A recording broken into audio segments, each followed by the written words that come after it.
আমি অফিস থেকে বাসায় আসছিলাম, হঠাৎ আমি দেখতে পেলাম রাস্তার একপাশে এক রিকশাওয়ালা খুব খারাপ অবস্থায় অ্যাক্সিডেন্ট করে রাস্তায় পড়ে আছেন।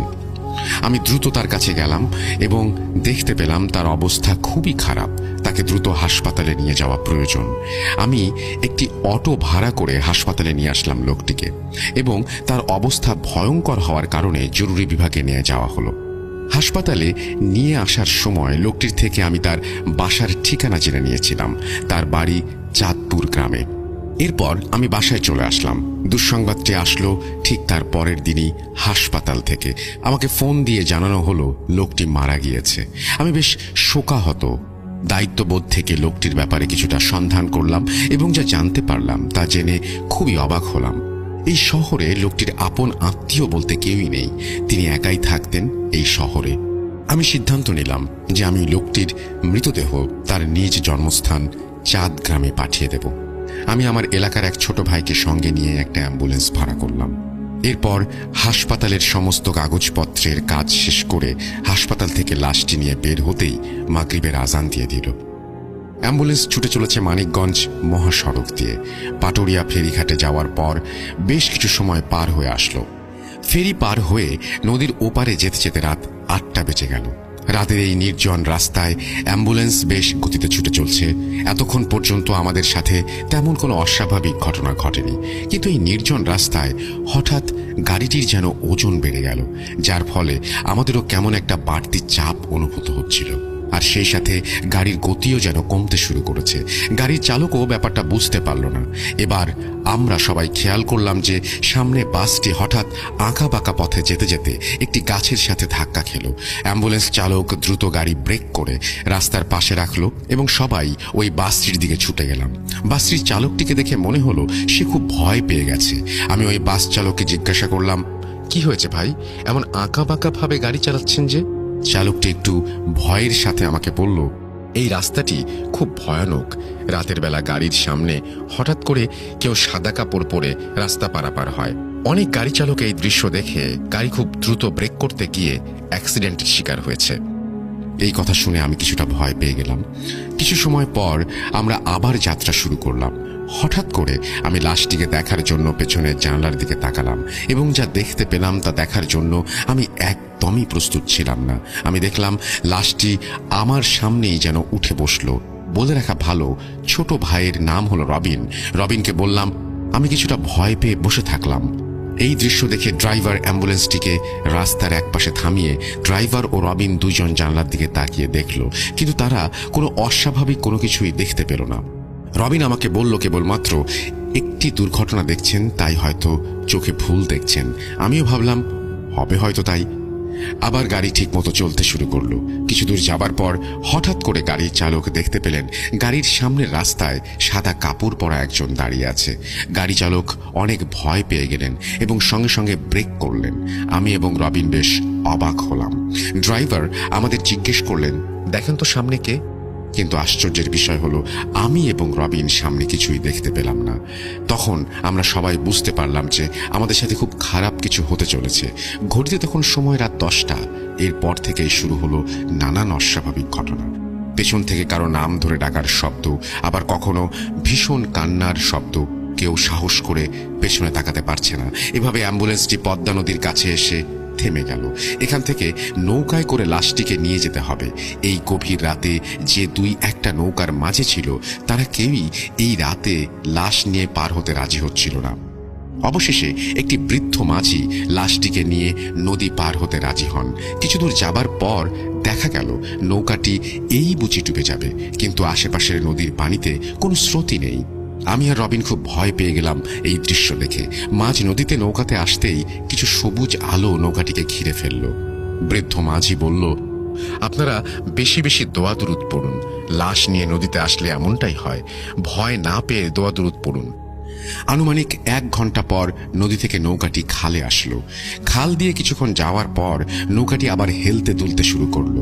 আমি ভাবলাম এবার হয়তো নৌকাটি ডুবেই যাবে, কিন্তু শেষে কোনো এক অপশক্তির প্রভাবে ঠিক পাড়ে আসার আগ মুহূর্তে নৌকাটি উল্টে গেল।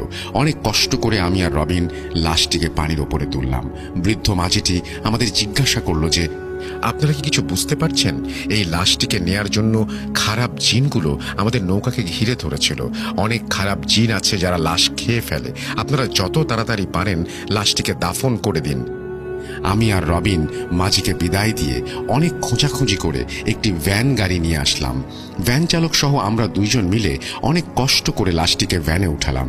লাশটিকে তোলার সময় মনে হচ্ছিল যেন লাশটির নিচ থেকে কোনো অদৃশ্য শক্তি লাশটিকে টানছে।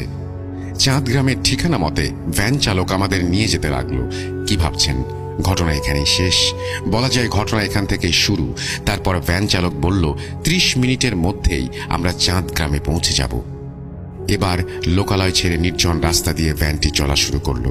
দুই ধারে গাছপালা ও ফসলি জমি এবং দুয়ে হালকা চাঁদের আলো লাশ সঙ্গে থাকায় আমার কাছে চারিপাশটা কেমন ভুতুড়ে লাগতে শুরু করলো। হঠাৎ করে আবার আগের মতো সবকিছু হয়ে গেল। শরীর ভার হতে শুরু করলো আবারও।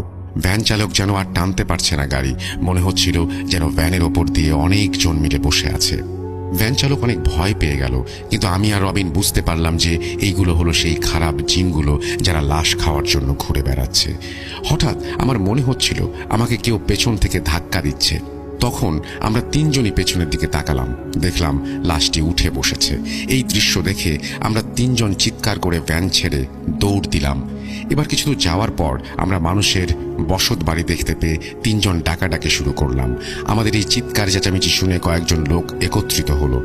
আমরা সম্পূর্ণ ঘটনা খুলে বললাম। তারপর কিছু লোক মিলে আমরা সবাই লাশের উদ্দেশ্যে রওনা দিলাম। সেখানে গিয়ে আমরা যা দেখলাম তা দেখার জন্য একদমই প্রস্তুত ছিলাম না। আমাদের সকলের বুক কেঁপে উঠছিল এই দৃশ্য দেখে। সেখানে গিয়ে আমরা দেখলাম লাশটির মাথা থেকে কোমর পর্যন্ত কিছু একটা ভয়ঙ্করভাবে খেয়ে ফেলেছে।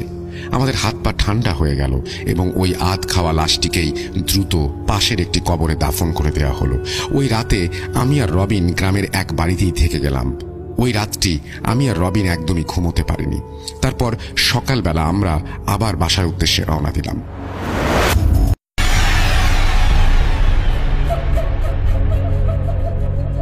আমাদের বাড়ির কালী মন্দিরটা তো দেখেছিস। এই কালী মন্দিরের মা কালীর বিগ্রহটি কিন্তু কেউ তৈরি করেনি। এই মা কালীর বিগ্রহটি মাটি ভেদ করে নিজের থেকে উঠে এসেছিল। আমি তখন ছোট ছিলাম। এক সকালে কিছু কৃষক খেতে কাজ করার সময় দেখতে পায় মাটি ভেদ করে কিছু একটা উঠে আসছে। তারা খুব ভয় পেয়ে যায়, সেখান থেকে পালিয়েও যায়। পরে গ্রামের মোড়ল এই বিষয় জানতে পেরে লোকজন নিয়ে এসে দেখে সেই ক্ষেতে মাটি ভেদ করে উঠেছে মা কালীর বিগ্রহ। পরে গ্রামের ব্রাহ্মণদের সহযোগিতায় মন্দির তৈরি করে মা কালীকে প্রতিষ্ঠা করা হয়। এরপর থেকে অমাবস্যার পূর্ণিমা তিথির রাতে নাকি মন্দিরের আশেপাশে কোনো মহিলাকে দেখতে পাওয়া যায়, ঘুঙুরের আওয়াজ শুনতে পাওয়া যায়। সকলের ধারণা স্বয়ং মা কালী নাকি অমাবস্যা ও পূর্ণিমা তিথিতে মন্দিরে আসেন, ঘুরে দেখেন। লোকমুখে অনেক দিন ধরে এই কথা শুনেই বড় হয়েছি, নিজে কখনো কিছু দেখিনি। তবে এই মা কালী যে খুবই জাগ্রত তার প্রমাণ অনেকবার পেয়েছি। যাই হোক, আমি এসএসসি পাশ করি তোর জেঠুর অর্থাৎ আমার দাদার সাথে ওষুধের দোকানে কাজ শুরু করি। বাড়ি থেকে দোকানে হেঁটে যেতে প্রায় 2 ঘন্টার মতো সময় লাগে। বেশি দূর হওয়ায় আমরা সাইকেলে করে যাওয়া আসা করতাম। প্রতিদিন সকালে আমরা 2 ভাই সাইকেল নিয়ে বেরিয়ে যেতাম আর রাত 8টার মধ্যে দোকান থেকে বাড়ি ফিরে আসতাম। মায়ের কড়া নির্দেশ ছিল রাত 8টার মধ্যে ঘরে পৌঁছতে হবে। অবশ্য ডাকাতের প্রকোপ খুবই ছিল। এখন কোনো এক শনিবার সকালে আমরা যখন দোকানে যাচ্ছিলাম তখন মা বললেন, আজ অমাবস্যা, যত তাড়াতাড়ি সম্ভব তোরা চলে আসবি। আচ্ছা বলে 2 ভাই বেরিয়ে পড়লাম। সেদিন দোকানে কাজের খুব চাপ ছিল, তার উপর শহর থেকে দোকানে মাল আসবে। মালের জন্য অপেক্ষা করতে করতে কখন রাত 10টা বেজে গেছে টেরই পাইনি। ঘড়ি দেখে রীতিমতো চমকে উঠলাম। রাত 10টা মনে হয় তখনকার সময়ের জন্য অনেক রাত। তার উপর মোবাইল ফোন তখন না থাকায় যোগাযোগ করার সুযোগও ছিল না। এত দেরি কিভাবে হয়ে গেল, নিশ্চয়ই মা অনেক চিন্তা করছে। সব ভাবতে ভাবতেই দাদা আমাকে ডাক দিল। কিরে, কি ভাবছিস? তুই বাড়ি চলে যা, মা চিন্তা করবে। আমি বরং আজ দোকানে থেকে যাই। মাল তো এখানে আসলো না, আজ মাল নিতে না পারলে অনেক সমস্যা হবে। তুই বেরিয়ে পড়, ভয় পাবি না তো? কি যে বলো না দাদা, ভয় পাবো কেন? আমাকে হারিকেনটা দাও, আমি ঠিকই চলে যাব। এই বলে হ্যারিকেনটা সাইকেলে ঝুলিয়ে নিয়ে আমি বের হয়ে পড়লাম বাড়ির উদ্দেশ্যে। ছোট থেকে ডান পিঠে স্বভাবের ছিলাম, ভয় ডর খুব একটা ছিল না, এবং অমাবস্যা রাত হওয়ায় ছিল ঘন কালো অন্ধকার। কিছুদূর যেতেই হ্যারিকেনটা হঠাৎ করে নিভে গেল। আমি ভাবলাম হয়তো তেল শেষ হয়ে গেছে। কি আর করার, অন্ধকারের মধ্যেই পথ চলছি। দোকানপাট খোলা ছিল না।